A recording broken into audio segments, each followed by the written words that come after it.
எல்லோருக்கும் வணக்கம் friends, welcome my channel செந்தூர்வேலன் சமையல். இன்றைக்கி நாம் குலோப் ஜாமுன் ரெசிபி தாங்க செய்ய போகிறோம். எப்படி செய்யலாம் ஃப்ரெண்ட்ஸ் வாங்க. 100 கிராமுக்கு நமக்கு 20லேருந்து 25 உருண்டைகள் வரைக்கும் கிடைக்கும். ஸோ நம்ம எதுவுமே மிக்ஸ் பண்ண தேவையில்ல. ஸோ அந்த பேக்கெட் அப்படியே பிரித்து நம்ம கொட்டி நம்ம மிக்ஸ் பண்ணிக்கலாங்க. ஸோ இந்த பேக்கெட்டில் நம்ம 100 கிராமுக்கு 1/4 பங்கு தண்ணி இருந்தால் போதுன்றாங்க. ஸோ அப்போ நம்ம கொஞ்சமாக தண்ணி மிக்ஸ் பண்ணிக்கலாம். 100 கிராம் பேக்கெட்டுக்கு 25 ml அளவுக்கு நம்ம தண்ணி சேர்த்தா போதும். நல்லா சாஃப்டாக பிசையணும், ரொம்ப அழுத்தம் கொடுத்து பிசையாதீங்க. குலோப் ஜாமுன் வந்து சாஃப்டாக கிடைக்கும். நம்ம மாவு பிசைஞ்சிட்டோம், இந்த பதத்துக்கு இருக்கணும். அவ்வளோதாங்க. இப்போது நாம் இது ஒரு 5லேருந்து 7 நிமிஷம் வரைக்கும் நம்ம ஊற வைக்கலாம். ஸோ அதுக்கப்புறம் நம்ம குட்டி குட்டி பால்ஸாக பிடிச்சிக்கலாங்க. ஸோ வாங்க, அதுக்குள்ளே நாம் என்ன பண்ணலான்னா நம்ம ஜீரா செஞ்சுக்கலாம். குலோப் ஜாமுன் மிக்ஸுக்காக ஜீரா செஞ்சுக்கலாம்னா நமக்கு அதில் 400 கிராம் சர்க்கரை சொல்லியிருந்தாங்க. ஸோ அது நமக்கு ஜீரா எல்லோரும் வீட்டில் சாப்பிட்ற மாதிரி இருந்தால், அந்த ஜீராவுடைய சுகர் சிரப்பு வந்து சாப்பிட்ற மாதிரி இருந்தால் நீங்கள் வந்து 400 கிராம் போட்டுக்குங்க. ஸோ அப்படி இல்லை, அதில் வந்து குலோப் ஜாமுன் வந்து ஊறினா மட்டும் போதும், அப்சர்வ் பண்ணால் போதும், அதனால் நம்ம அப்சர்வ் பண்ணுறதுக்கு தேவையான அளவு சுகர் மட்டும் போதும். ஸோ இப்போ நான் இது 200 கிராம் கிளாஸு. ஸோ இந்த 200 கிராம் கிளாஸை ஒரு அடிகனமான பாத்திரத்தில் நம்ம இந்த சுகர் 200 கிராமை கலந்துக்கலாம். சம அளவு தண்ணி சொல்லியிருக்காங்க.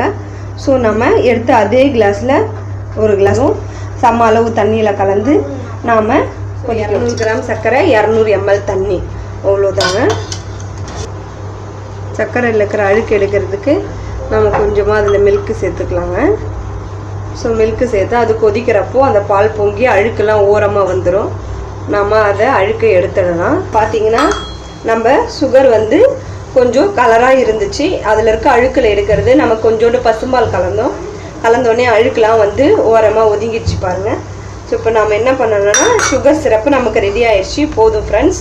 ஏன்னா நம்ம சம அளவு தண்ணி கலந்துருக்கிறதால நமக்கு ஒரு 5 மினிட்ஸ் கொதிச்சா போதும், கரெக்டாக இருக்கும். அப்போ தான் நம்ம போடுற குலோப் ஜாமுன் வந்து ஸோ நல்லா அப்சர்வ் ஆகும், சரிங்களா? ரொம்ப கொதிக்க விட்டுனா அது கொஞ்சம் பாகு பதத்தில் மாறிடும்.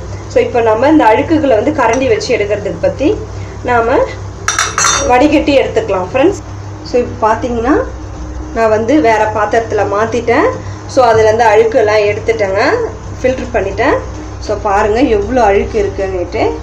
பால் கொஞ்சம் கலந்து ஒரு 2 ஸ்பூன் அளவுக்கு பால் கலந்திங்கன்னா கொதிக்கும் போது அந்த அழுக்கெல்லாம் நமக்கு பாருங்கள் இந்த பாத்திரத்தில். ஸோ எவ்வளோ அழுக்கு பாருங்கள். வெள்ளை சர்க்கரையில் முடிஞ்ச அளவுக்கு வெள்ளை சர்க்கரையை நம்ம அவாய்ட் பண்ணணும். நம்ம எப்போயாவது பிடிக்குது, ஸோ இந்த மாதிரி டிஷ்லாம் செய்யும்போது நம்ம அதை சேர்த்து தான் செஞ்சாகணும். அப்படின்னும் போது நீங்கள் எப்போயாவது சாப்பிட்லாம். நாட்டு சர்க்கரை, வெல்லம் அந்த மாதிரி சேர்த்துக்குங்க, அதுதான் நம்ம உடம்புக்கு ரொம்ப நல்லது. இப்போ அழுக்கு எடுத்தோடனே நல்ல சுகர் சிரப் வந்து அழகாக இது மாதிரி முட்டையாக வந்துச்சு, கரெக்டான பதம் வந்துடுச்சு. ஸோ அவ்வளோதான். ரோஸ் எசன்ஸ் இல்லைன்னா ஏலக்காய் தூள் சேர்த்துக்கலாம் வாசனைக்காக. இப்போ நம்ம பொரிச்ச குலோப் ஜாமுன் பொரிச்சு நம்ம இதில் போட வேண்டியதுதான் ஃப்ரெண்ட்ஸ். வாங்க குலோப். இப்போது 7 நிமிஷம் ஆயிடுச்சுங்க. ஸோ இப்போ நாம் குட்டி குட்டி பால்ஸாக பிடிச்சிக்கலாம். ஸோ நமக்கு சின்னதாக வேணுனாலும் பிடிச்சிக்கலாம், இல்லைனா வந்து அந்த நமக்கு பேக்கெட்டில் போட்டிருக்க அந்த ப்ரொசீஜர் படி நமக்கு 20 பால்ஸ் வேணும்னாலும் அதுக்கேற்ற மாதிரி நீங்கள் பெரிய சைஸாக கூட பிடிச்சிக்கலாம், சரிங்களா? வாங்க கொஞ்சம் கொஞ்சமாக எடுத்து நம்ம பால்ஸ் பிடிச்சிக்கலாம். ஸோ வாங்க ஃப்ரெண்ட்ஸ், இப்போ நாம் பிசைஞ்சு வச்சுருந்த குலோப் ஜாமுன் மிக்ஸை உருண்டைகளாக பிடிச்சிட்டோம், குலோப் ஜாமுன் உருண்டைகளாக. ஸோ எனக்கு ஒரு 23 உருண்டைகள் வந்தது. ஸோ இதில் நான் 3 சிலிண்டர் ஷேப்லையும் பிடிச்சிருக்கேன். ஸோ இதை நாம் இப்போது பொரிச்சு எடுத்துடலாம். வாங்க ஃப்ரெண்ட்ஸ், எப்படி பொரிக்கலான்னு பார்க்கலாம்.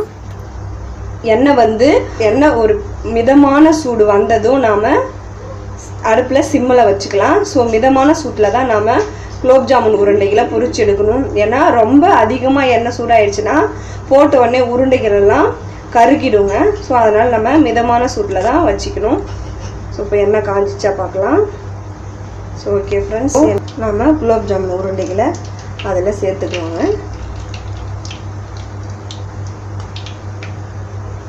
நமக்கு இந்த மாதிரி பொன்னிறமான ஆயிட்டாலே போதும். ஸோ குலோப் ஜாமுன் ரெடி ஆயிடுச்சு.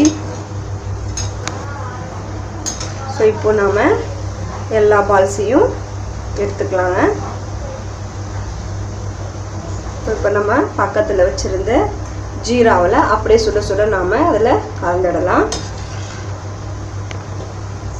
நாம் பொரிச்செடுத்த எல்லா குலோப் ஜாமுன் உருண்டைகளையும் நாம் சேர்ந்து வச்சுருந்த ஜீராவில் சர்க்கரை பாகில் போட்டுக்கலாம்.